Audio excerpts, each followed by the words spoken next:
Okay, I think we're live. Welcome, everyone. Jake here with Dactic. I am joined by my brother, Sam. Many of you know him. We're going to be doing the COVID funding update here in a second. I asked him to join me because I find it a little bit more natural to talk to somebody and actually have someone to ask questions and have a conversation with a little bit instead of just pontificating to the camera the whole time. So, Sam, go ahead and say hi. I'll go ahead and get this presentation going. How's it going, everybody? Like Jake said, I've probably emailed most of you, but I'm the Washington, Idaho, Oregon rep, and here to help Jake out a little bit, I guess. Yep. And I should let everybody know that some of this information is brand new as of like 2 days ago, so it'll be the first time Sam hears it, which means he should have some genuine surprise and some genuine questions here that you might see. He's not just a good actor. If that happens, if he passes out or gasps for air at some point, maybe he is acting if it's that extreme. But all right, let's go ahead and jump in. Okay, so here we are, the final days of the Education Stabilization Fund. I am going to go over some of the same stuff that we've talked about in previous presentations like this, so it'll be a little bit of a review for some of you, but for most of you, this should be enlightening, and well, hopefully it's enlightening for all of you, but for most of you, there's going to be some brand new stuff here that you've never heard about, so stay tuned for that if the first part is still is old hat to you. Quick way of introduction for anybody who's new. Dactic, we're a family business. We cover the Western United States. We're the sole source for companies like these: Consulab, Switch, Fluid Power, and the rest. We just started repping a new CDL and machine operator simulator. That's 10-star in the bottom corner. We do custom stuff if you need it. Consulab's got an enormous catalog and covers just about everything you want, but if there's some cutaway or something like that, we've got Cutaway Creations that can help you out with that as well. And we also do tools. So jumping into the Education Stabilization Fund, most people heard about the CARES Act. Many people did not hear about its successors, the CRRSA and the ARPA disbursements. These are all still COVID funds, and government being government, they spent more and more each time that they took another crack at this. So the CARES Act, the most famous one, is actually the smallest amount. So if you've ever talked to your administrator or anybody else and they said, oh, the CARES fund's all gone, that could be true, but that's the minority of what funds we're going to be talking about today. Most of what's out there is coming from the ARPA fund at that point. But all three of these disbursements of funds as part of the COVID relief funds went into the Education Stabilization Fund. And this is just exactly what you'd expect. It's there for educators exclusively. Obviously, stuff from CARES and ARPA and the rest and CRSA went to a lot of different things, but the Education Stabilization Fund is what we're really looking at today. Within the Education Stabilization Fund, there are three categories, three buckets, let's say. The first one is ESSER, that's the Elementary and Secondary School Relief Fund. There's the GEAR, which is the Governor Emergency Education Relief Fund.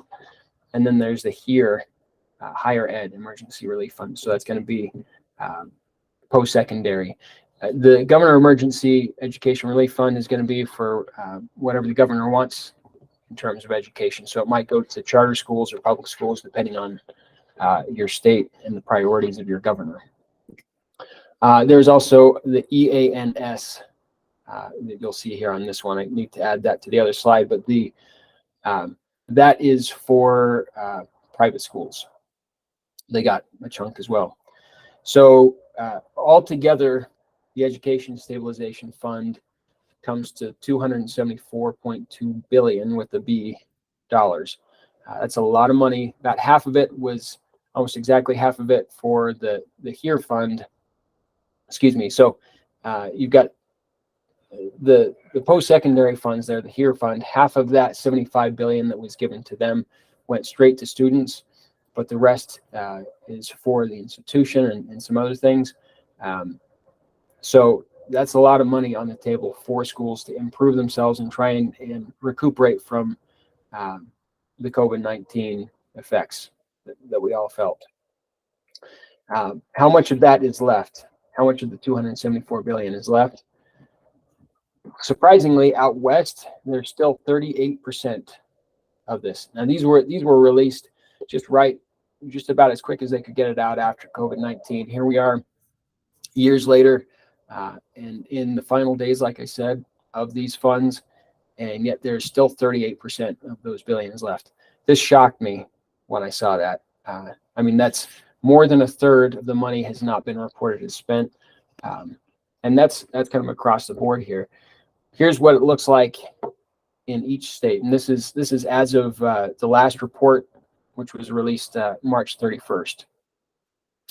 So we've got Arizona still has 2.2 billion left unspent. This is not how much they have total. This is what is left. California, 11 billion. Colorado, 977 million. And you can read the rest there. But as you can see, there's a lot of millions and billions at every one of these states. How much is left specifically in California, just as a test case so that we can break it down to the individual funds?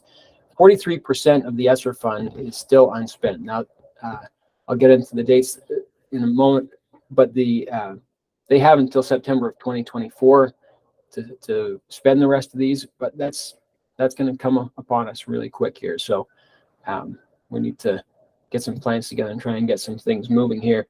The HERE fund for post-secondary, they only have 8% left.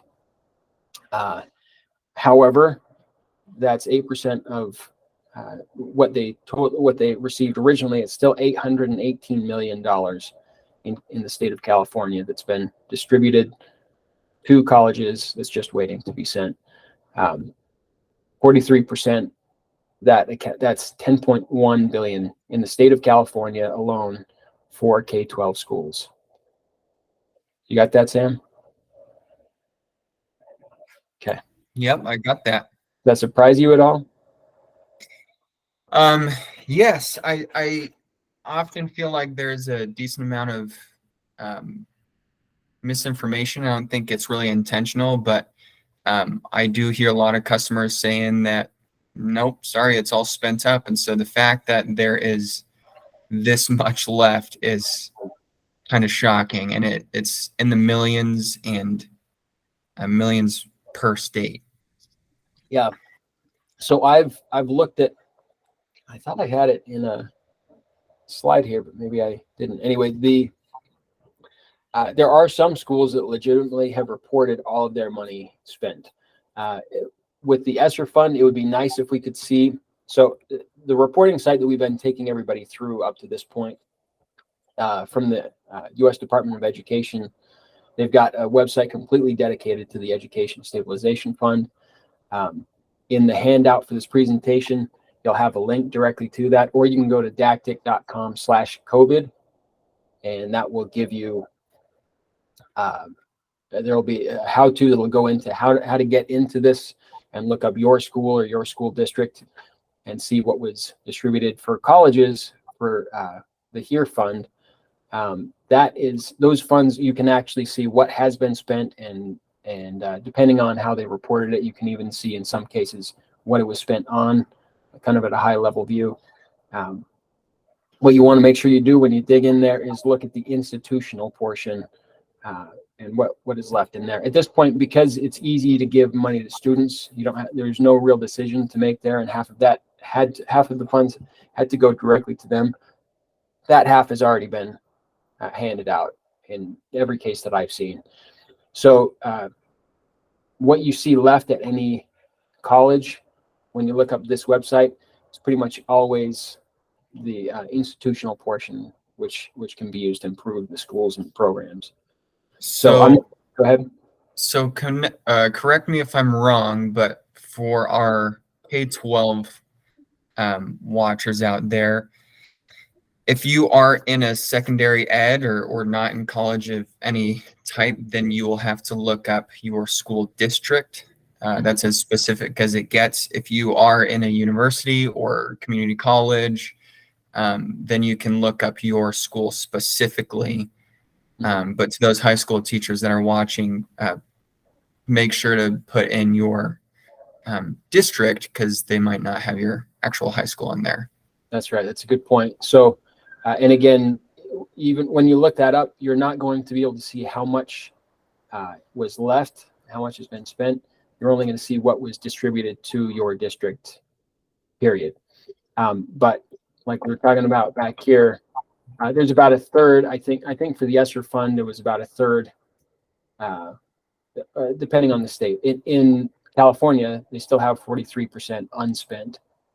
So if your school is average, and that's me averaging it out. So on average, you find what your district received, and you can guess, you can ballpark that there's somewhere between 30 and 40% that has not been spent yet out of that total. It should still be up for grabs. We're happy to walk you through the site, look things up for you. You just send us an email or give us a call, and we're more than happy to help you out with this. It's pretty easy to navigate, but there are some funny things about it that make it a little bit confusing the first time you go into it. Okay, here we go. So in the state of California, just in the HERE fund, here are 3 examples that I pulled just the other day from that website. You can see that Modesto Junior College in California has got $5.4 million unspent. So San Diego Miramar, we got 15 million, and Pasadena Community College has 11 million. That surprised me because that's a lot of millions still at individual colleges waiting to be spent.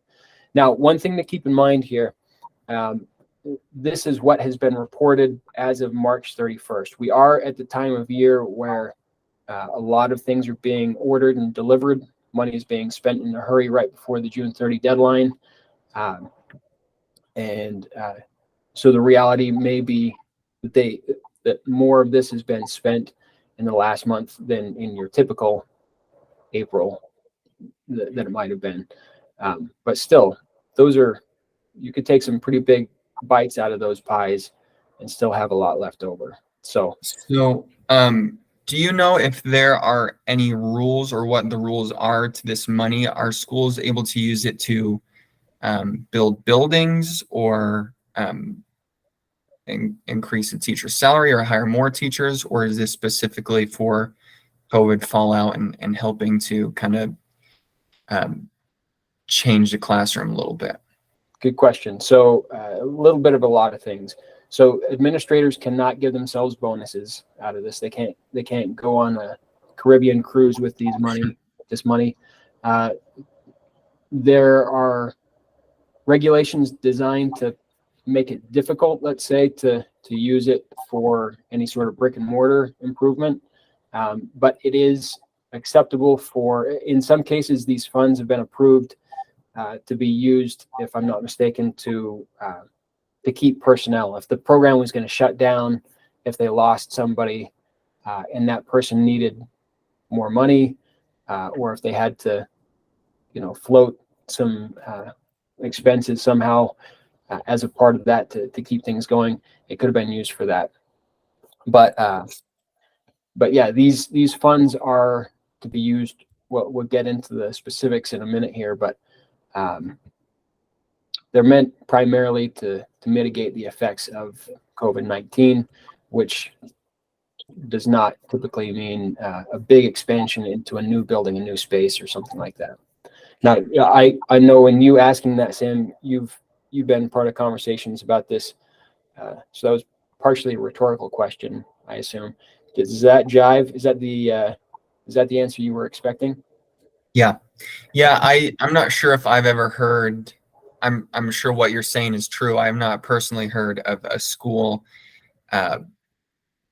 paying or increasing an instructor's pay to keep them on.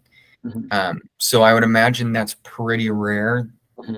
that the funds are being spent that way. But otherwise, that's my understanding, is that there are some rules in place to make it very hard to use these funds on a brand new CTE building or any other brick and mortar.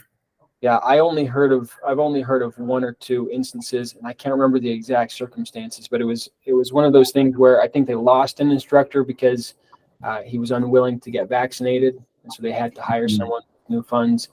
I think another instance was there. Oh, I can't remember. Almost seems like somebody actually died from COVID and needed to be replaced or something like that. I can't remember. But yeah, so that's pretty rare. Mostly it's going to be used for the things we're about to talk about. Now, your school, your college may not have tens of millions of dollars left over. Those happen to be three of the first ones that I just pulled up. So it was somewhat of a random sample of all the schools that we have. I just tried to pick them in different regions of the state. But according to the American Association of Community Colleges, about 700 colleges have at least $1 million in remaining HERE funds. Now, you'll see here that sometimes it's referred to as the HERF dollars. That's just them rolling that HERE funds into one acronym. But the important part there is the $1 million. So it's safe to bet, it's safe to assume that many schools that are on this call or on this watching this video have some substantial amount of money that should be investigated. So what can you spend it on? Back to what you were talking about, Sam. The Association for Career and Technical Education, CTE Policy Watch, this is back at the beginning of this fund.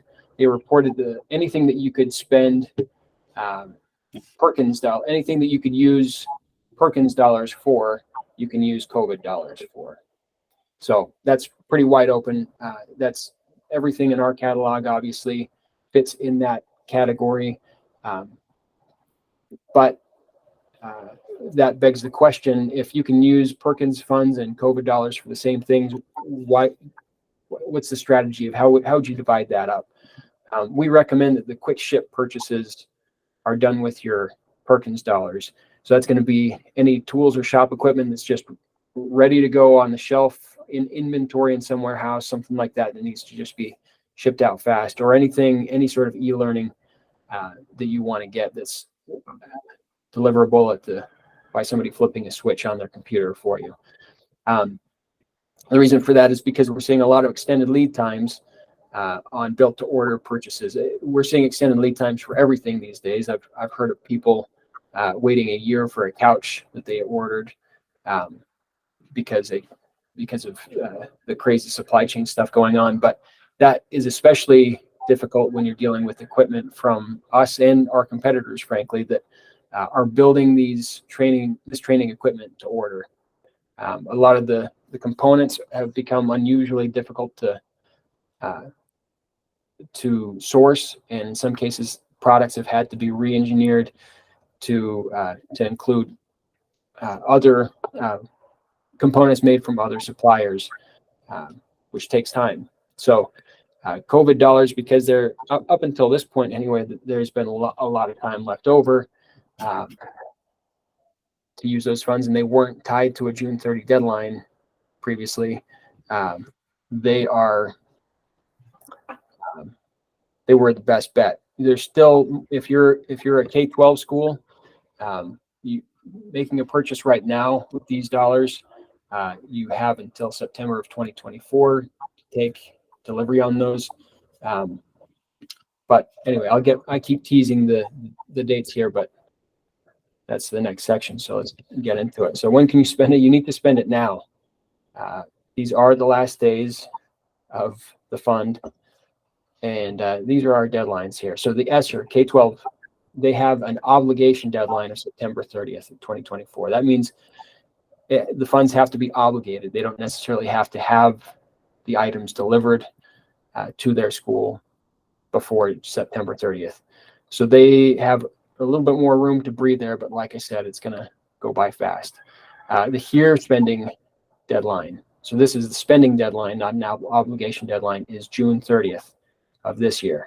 That's terrible news because, like I said, it takes a long time to get any of these funds. But before you assume, before you click stop and say, I don't need to watch this video anymore because apparently I can't use these funds, they just barely in the last 2 weeks passed a bill that allows for a no-cost extension for HERE fund expenditures.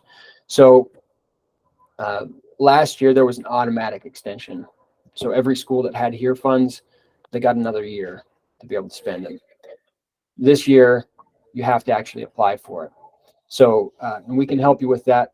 And let's see. So this, I'll show you the form real quick here. Maybe if it, so it's not real complicated. It should be pretty quick to go through. It's only 4 pages. I won't go through every single item on here, but I will give you a quick overview. So they're going to want to know why you're requesting an extension, when and how do you plan to spend the balance. So you can't just say, hey, we don't know what we want, but I think we still want the money, if that's okay. You got to have something specific. How will this prepare for, prevent, or respond to the impacts of COVID-19? So in other words, you got to confirm that what you're planning on spending it on is what the funds were designed for. So these are the funding guidelines, and this is both how you can compete for the funds effectively and also the information that you're going to need to know in order to fill out this NCE form. To be clear, the NCE form, this is not something that you as an individual instructor are going to handle. You got to work with your administrator on this. It's typically going to be whoever is handling your Perkins funds, but this is something that was assigned a long time ago at the beginning of the fund. So you just need to talk to your dean or your CTE director and try and figure out who's handling these funds. We'll come back to that in a minute. I should give a shout out right here to John Bukowski from Consulab. Way back at the beginning of the Education Stabilization Fund coming out, I asked him some questions about it. He did a huge deep dive into the omnibus and dug in real hard into that big crazy piece of legislation to find the funding guidelines specific to these funds for educators. So that's what we're going to look at right now. So the guidelines for the fund say it needs to improve preparedness, like we mentioned in that previous thing, improve preparedness for similar events like this, whether it's COVID-19 coming back or another similar pandemic coming through and creating shutdowns or limited lab access, social distancing, things like that. So anything that helps to improve preparedness is what we're looking at here. Providing resources that principals need to address COVID-19 at their schools. So this is kind of an indicator that they're going to defer a little bit to the judgment of the principal if you're a K-12 school. So if your principal, if you can get them to buy in early on with this, then you can include that in your funding proposal as you run it up the chain to the district. Addressing the specific needs of disadvantaged students, including those living in poverty or learning English. So disadvantaged students, this is how the fund was allocated. Some schools received a lot more than others, and that was not strictly in terms of population, like the total number of students. It was based on whether or not those students were disadvantaged in some way, either specifically with relation to the COVID-19 pandemic or in general before that. Here's a big one: purchasing the hardware and software needed to conduct remote and hybrid learning. So a lot of people just thought of webcams and things like that, or software for computers. But e-learning is typically software. Well, it's not typically, it is by definition software, even if it's cloud-based. Hardware is all the training equipment that you use in your lab, even if it was not specifically designed for instruction, is it can be used to facilitate hybrid learning if, well, for example, everything that we sell, one of the main things one of the main features that we emphasize is the visibility. And that's never been more important than when you're trying to teach on a webcam. It's challenging enough to have 10 students gather around a vehicle and be able to see something tucked underneath the engine block in an effective way in the classroom, in the shop, when everybody's present. But when you've got everybody online, you're going to create all sorts of problems for your students and yourself, trying to get them to be able to see all the systems tucked away in nooks and crannies on a vehicle. So hardware that we sell is designed to make that all visible, either on a panel or because the body panels of a vehicle have been removed or cut away in some way to expose those systems. Okay, the last one, addressing learning loss through evidence-based approaches, which can include assessment and distance learning equipment. So again, this touches on that learning equipment for distance learning purposes, but student learning loss is what we're highlighting here, because I've talked to every single instructor that I've talked to in the wake of the pandemic have said that their students have been at a huge disadvantage. High schools, for example, the level of familiarity with a vehicle that juniors have now are what their freshmen used to have, because everybody lost a year or two being out of the classroom. It was a big reset. Everybody fell behind. So anything that can accelerate the learning process, anything that makes it easier to cover more ground in less time with your students, that's part of what they're trying to fund here with with the Education Stabilization Fund. Any questions or comments you want to add to that, Sam? Yeah, I got an automotive technician certificate online through my school. And so even though it wasn't because of COVID that we had to do it online, I've gone through the whole process of the instructor has a video camera and they're trying to do everything one-handed, and that makes things very difficult. And so something like this, using these funds for new trainers, whatever, is very important, very useful, a very good use of the funds, because it makes it, whether it's just trying to video yourself on an electrical board so that you can show them, or a lot of people like to call it the campfire effect. So instead of trying to get 3 people's heads under the hood looking at a fault in the engine, if the engine is removed from the vehicle but still runs and still has the faults, then you can have 6-7 students all equally engaged and also spread out, so that could mitigate some of the issues that people have with getting too close and personal with each other. Yeah, great. So again, like you're saying there, this equipment, on the one hand, it's great if we have to go back, heaven forbid, to any sort of a hybrid or distance learning situation. But this specifically calls out that by saying that it can include assessments and distance learning equipment, means it's not just assessment and distance learning equipment. It can be anything that helps you recoup that lost time, that student learning loss. So like Sam was saying there, if you've got a piece of equipment like the console link engine bench that allows you to insert faults super fast into a system, so the students get a ton of experience in a short amount of time diagnosing faults, that's invaluable and speeds things up quite a bit. You can have in a normal everyday learning environment, you're going to cover a lot more ground with those students safely and quickly than you would otherwise. Same thing with like something as basic as the Ohm's Law trainer from Console app. That's their basic suitcase trainer for basic electrical. You get a classroom set of 12 of those. You got 12 students all independently working on something instead of them gathering together and bunching up. Somebody's got their hands in their pockets or on their cell phone while the one student is actually doing the work.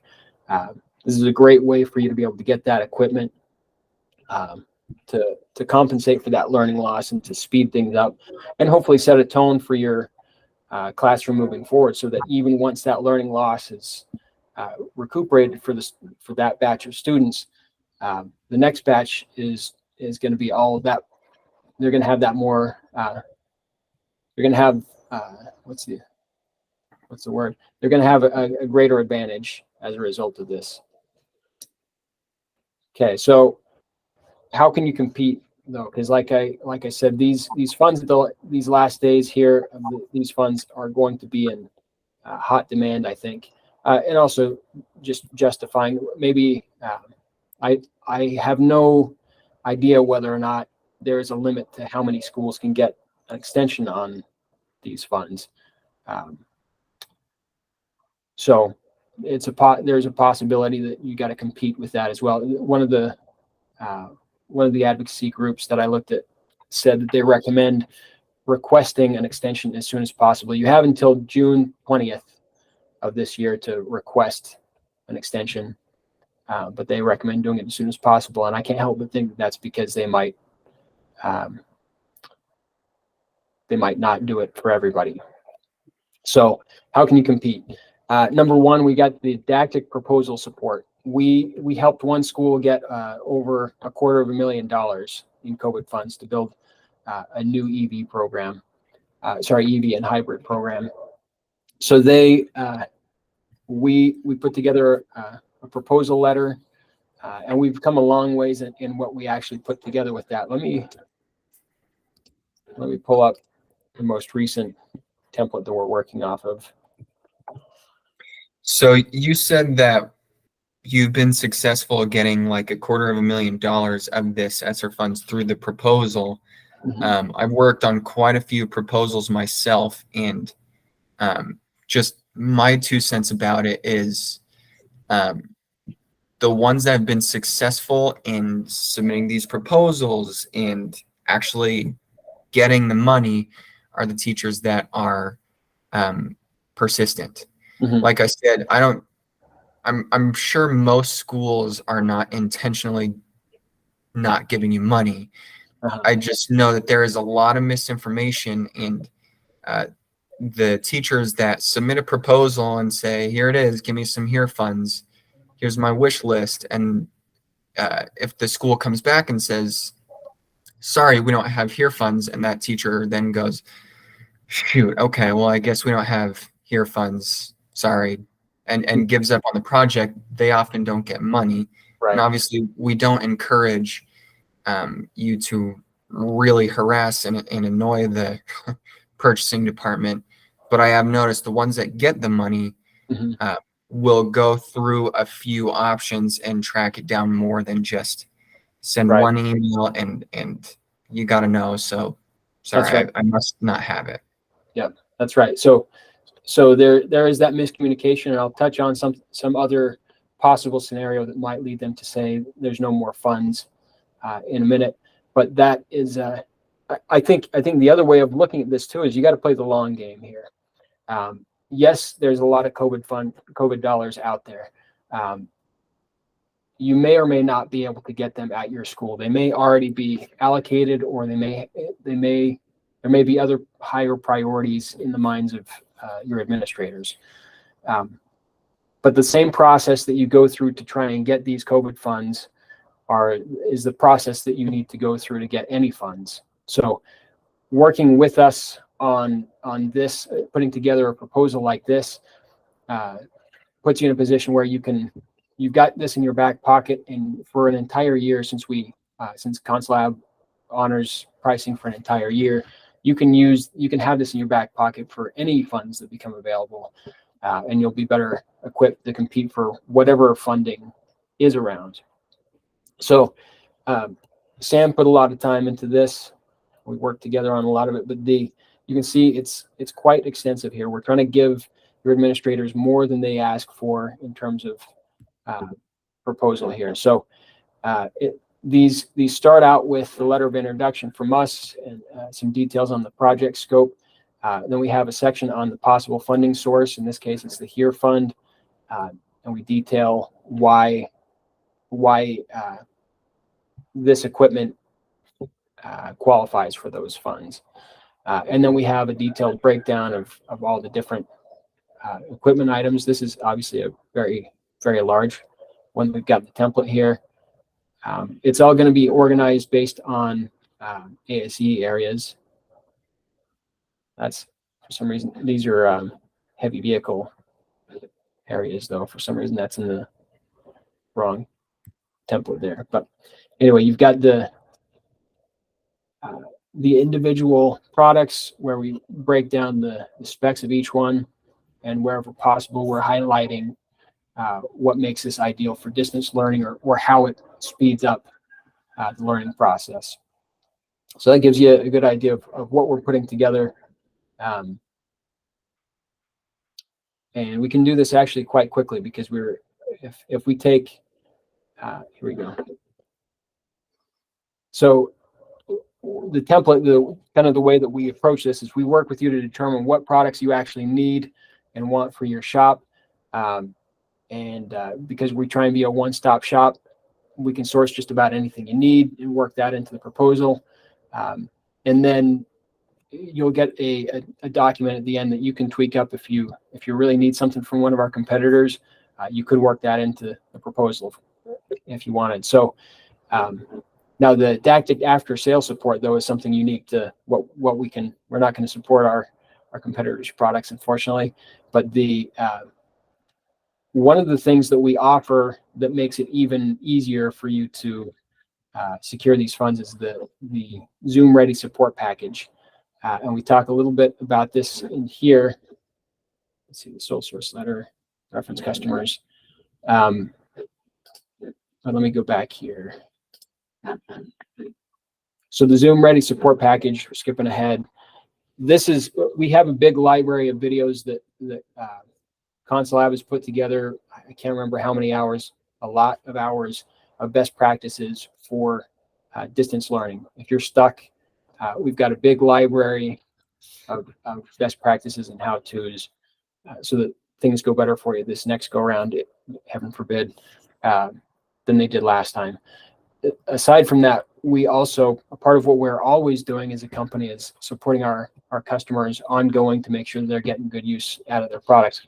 We hate it when we walk into a shop and see any of our equipment with dust on it. We know that the funds are hard to come by and that somebody did a lot of work to get that equipment in there. And if it's just sitting there, then we want to make sure that you have whatever support you need to be able to get good use out of it. We don't see dust very often on our equipment, but that's part of what we're looking for when we come around.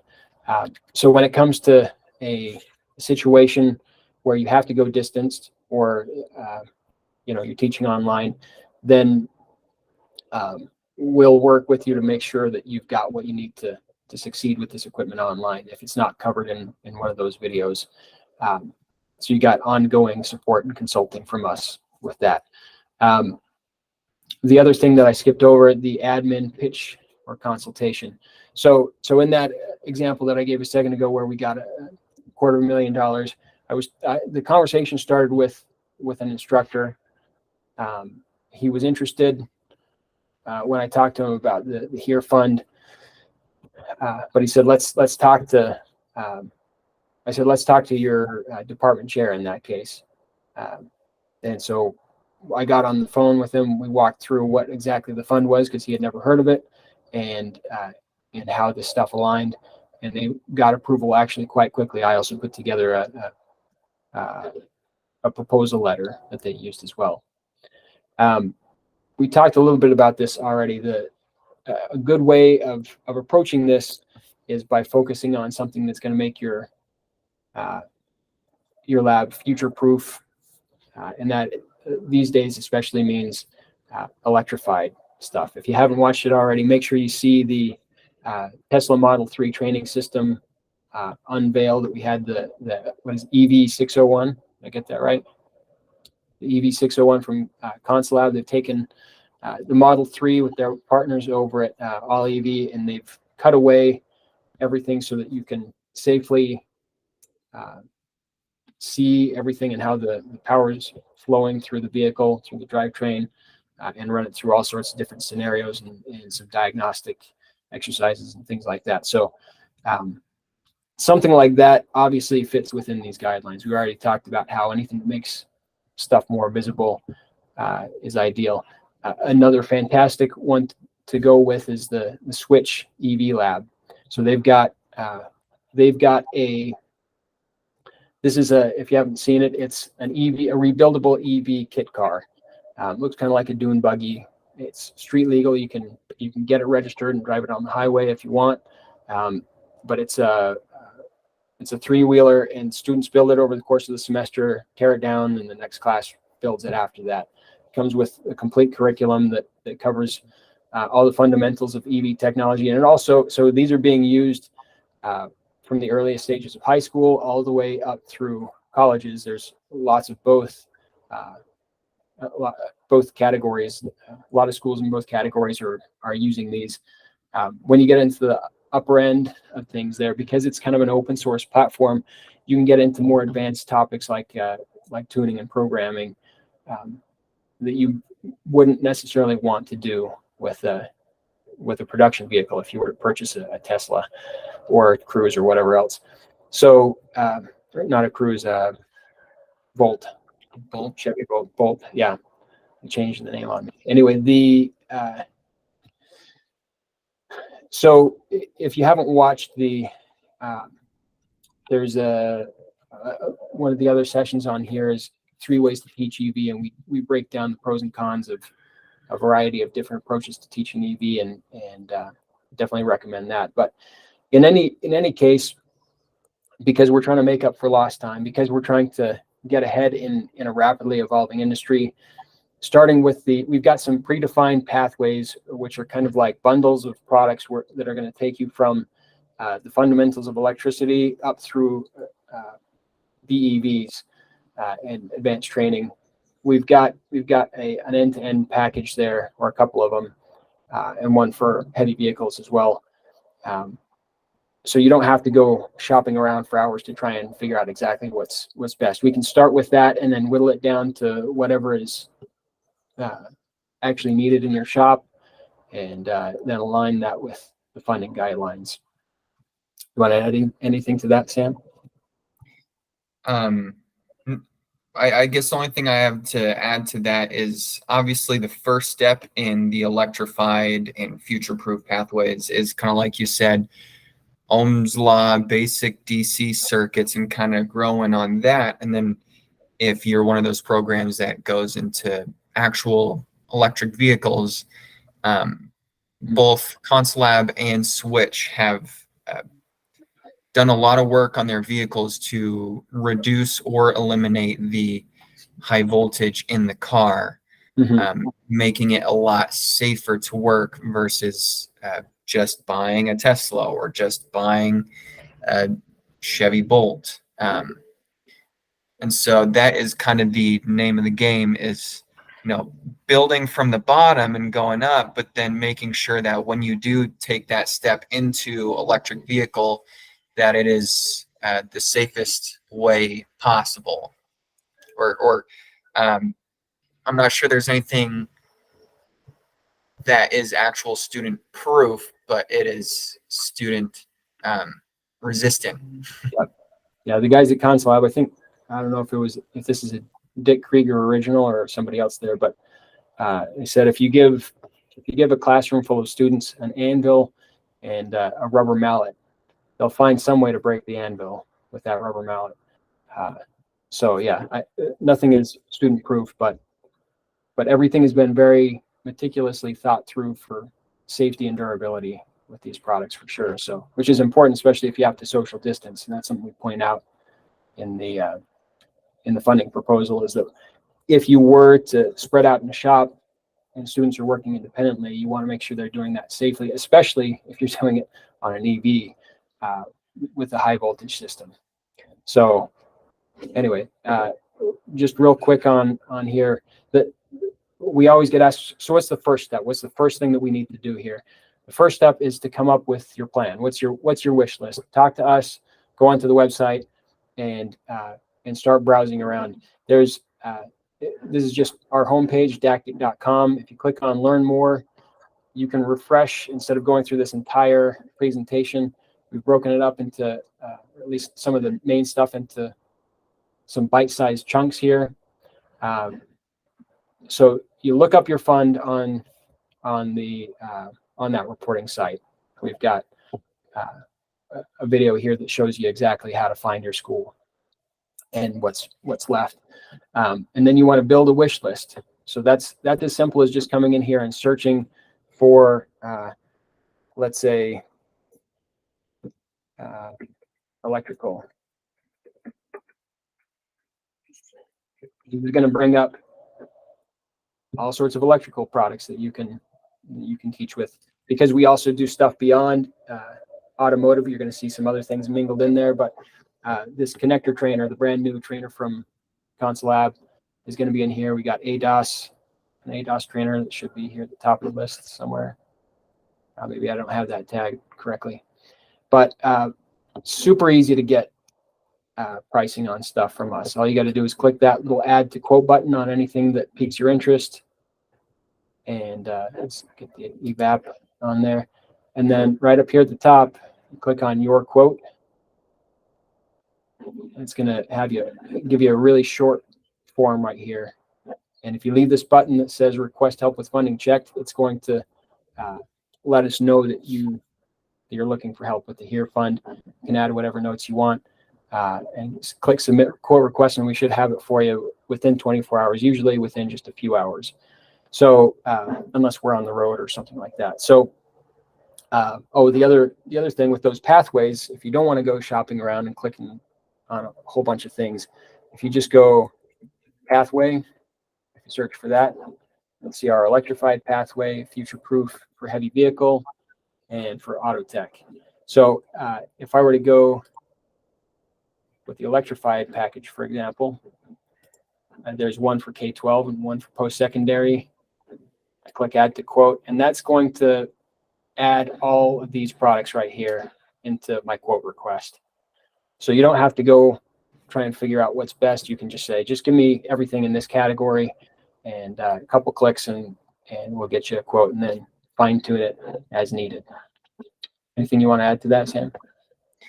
That's exactly right. I feel like a lot of teachers can tend to have paralysis by analysis, and they think I need to create the quote that of everything I need and don't have anything in excess or whatever.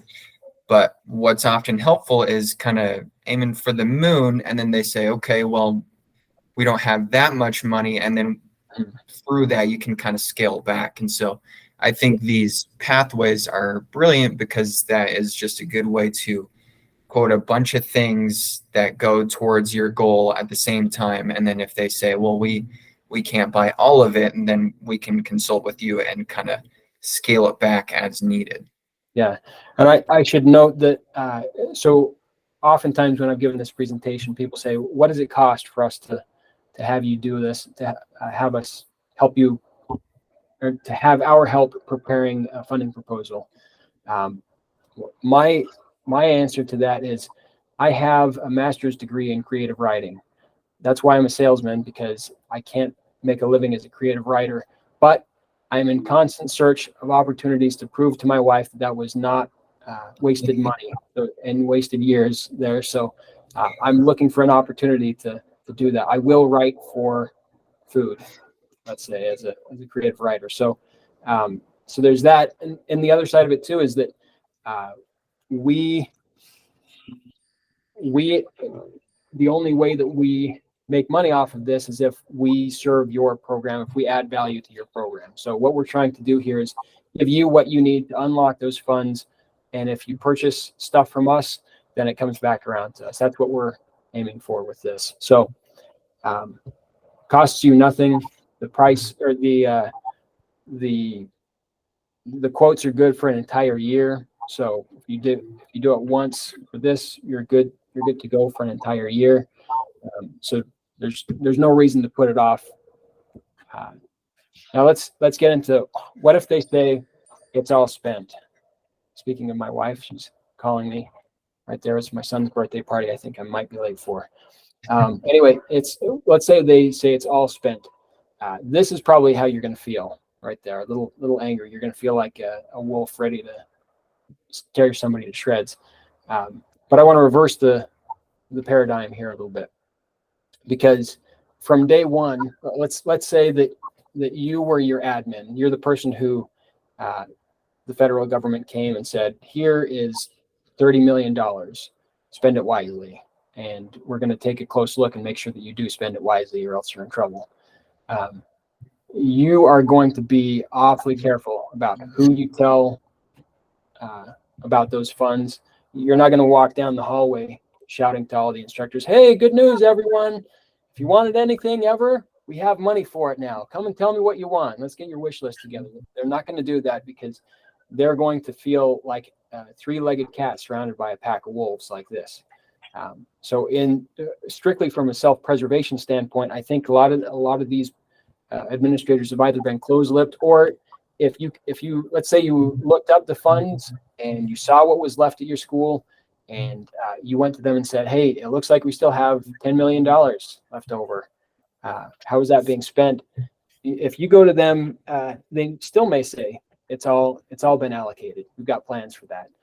Now, if I were an admin, for self-preservation purposes, I would probably make a rough budget of everything and say, all right, we're going to put $2 million into this project and $5 million into that, and take whatever I know is at the top of the list and give some rough numbers, and then everything is allocated, right? Then that gives me enough space and some distance to be able to do the responsible thing with the funds and administer those in an appropriate way to people who actually have a legitimate plan, and not just people who are the loudest or most aggressive.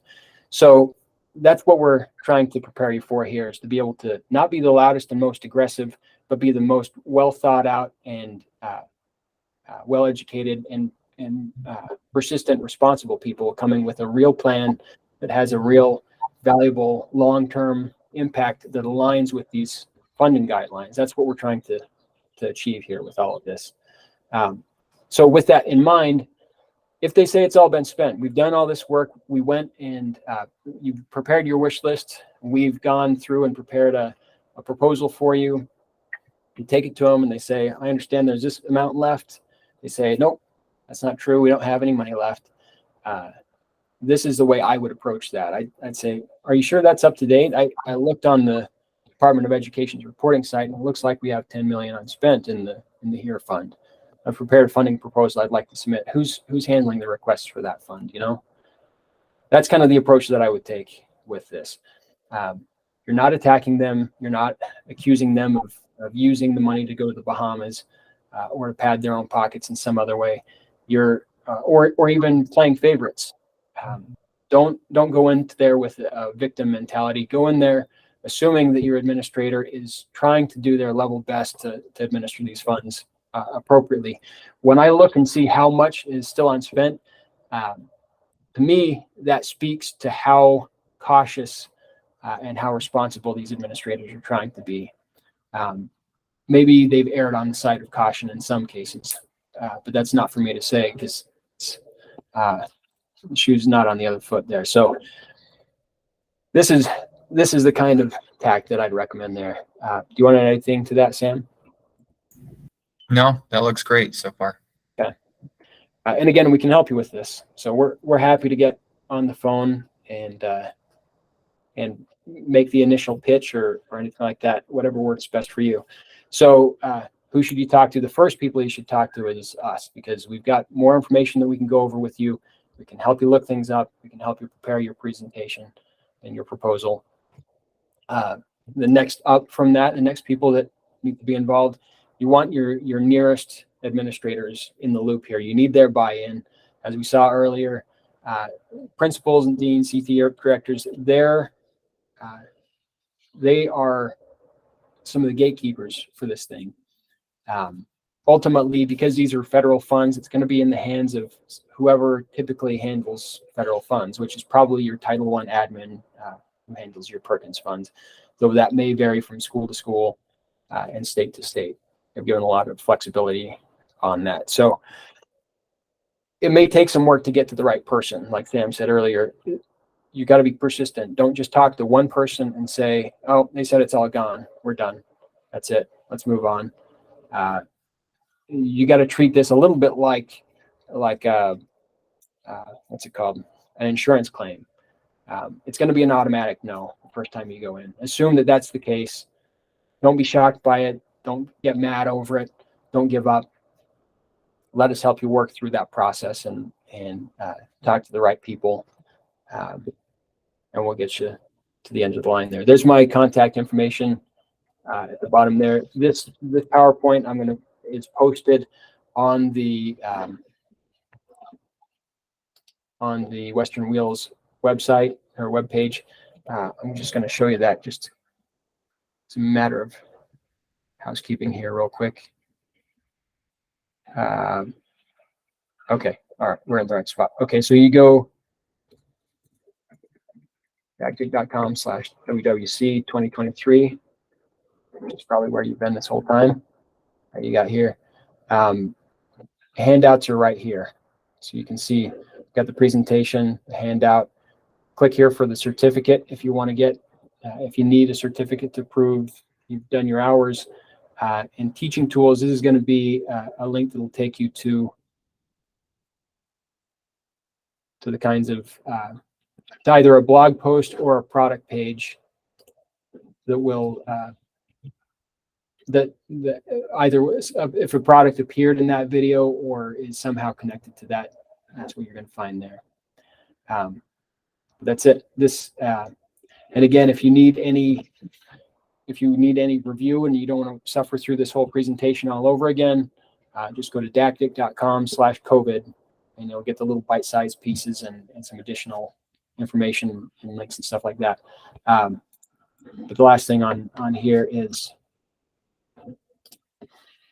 we've got links and references here at the tail end of this PowerPoint that you can refer back to, including the reporting site that we talked about at the beginning if you want to look up, or if you're ready to look up what's available.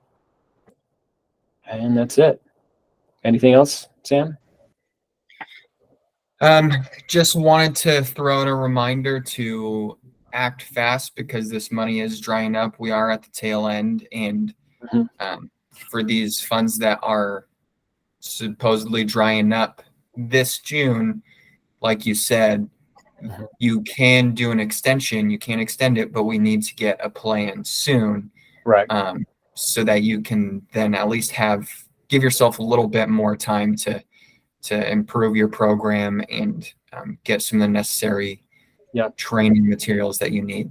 Yeah, good point. This link right here takes you right to that form to prepare the no-cost extension. If it were me, if you could at least look through that form, if you had what we described there, here's the proposal, and you'd be shocked at how quickly we could put this together for you. We're talking like within a day or two. We put together that, and we have some notes for what, how to incorporate or how to answer the different things with that no-cost extension request form. If you went to your admin with that and said, look, these funds are about to expire. This is how much it looks like is left. We're leaving money on the table if we don't. Can I help with this? Can I get this over the goal line? I think you'd be in a really great position to